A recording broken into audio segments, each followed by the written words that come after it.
Kinara wa chama cha DCP Rigathi Gachagua amepuuzilia mbali kauli ya waziri wa usalama wa ndani Kipchumba Murkomen kwamba vyombo vya usalama vitalinda uchaguzi mkuu wa mwaka 2027, akisema Wakenya wamepoteza imani na uwezo wa serikali wa kuhakikisha usalama.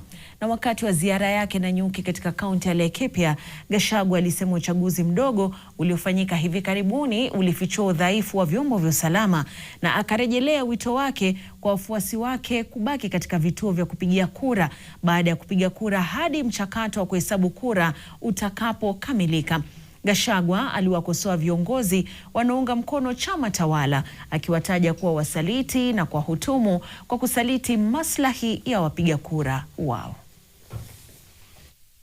Saliti wa jamii yetu ambaye anatuuza kwa kasongo, ambaye ana hujumu wa Kikuyu, ambaye ameangaisha wa Kikuyu, ni huyu msaliti Mwangi wa Kiojore, msaliti wa jamii yetu.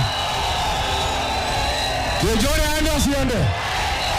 Mama anaitwa Jane Kagiri, ni msaliti ya jamii yetu, ni mtu ya kasongo, anakaanga na kasongo, ni rafiki ya kasongo. Huyu Jane Kagiri aende nyumbani. Jane Kagiri ni one term, si one term.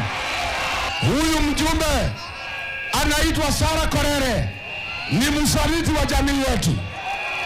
Pale kwa mazishi ya babake Senator John Kendwa alichukua microphone mbele ya bishop wa Catholic, akatukana jamii ya Wakikuyu, akasema sisi twende huko, sisi ni bure.